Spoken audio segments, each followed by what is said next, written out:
నమస్తే అండి. పోసాని కృష్ణమురళి ఆయన గతంలో వైఎస్ఆర్ కాంగ్రెస్ పార్టీలో పనిచేశారు. జగన్మోహన్ రెడ్డి గారికి గట్టి మద్దతుదారుడిగా ఉన్నారు. అప్పుడు పవన్ కళ్యాణ్ గారిపైన, చంద్రబాబు నాయుడు గారిపైన, చిరంజీవి గారిపైన ప్రెస్ మీట్లు పెట్టి చాలా తీవ్రమైనటువంటి విమర్శలు చేసినటువంటి పరిస్థితిని అయితే మనం గుర్తించుకోవాలి.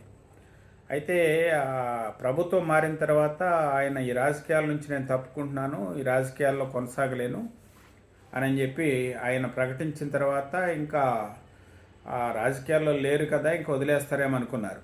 కానీ ఆయన చేసినటువంటి పాపాలంటారా, మాట్లాడినటువంటి మాటలంటారా, ఖచ్చితంగా వాటన్నిటికి కూడా ఈరోజు ఫుల్ స్టాప్ పడేటువంటి పరిస్థితి ఉంది. అన్నమయ్య జిల్లా రాయచోటు పోలీసులు ఆయన అదుపులోకి తీసుకున్నారు. అరెస్ట్ చేస్తున్నాము ఫలానా సెక్షన్ల కింద అని చెప్పి కూడా వాళ్ళ వైఫ్కి చెప్పి వాళ్ళు నోటీస్ ఇచ్చి అరెస్ట్ చేశారు.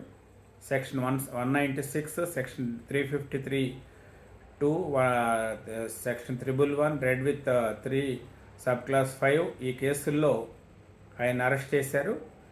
అంటే ఏంటంటే కులాల పేరుతో దూషించటం, ప్రజల పేరుతో వర్గ విభేదాలను సృష్టించటం, వ్యక్తిగతమైనటువంటి తీవ్రమైనటువంటి విమర్శలు చేయటం, వీటన్నిటి యొక్క నేపథ్యంలో ఆయనకు అరెస్ట్ జరిగిందని భావించవచ్చు. ఆయన ఒక్కచోటే కాకుండా రాష్ట్ర వ్యాప్తంగా కూడా అనేక పోలీస్ స్టేషన్లో వాళ్ళపైన కేసులు నమోదై ఉన్నటువంటి పరిస్థితి అయితే మనం గమనించవచ్చు.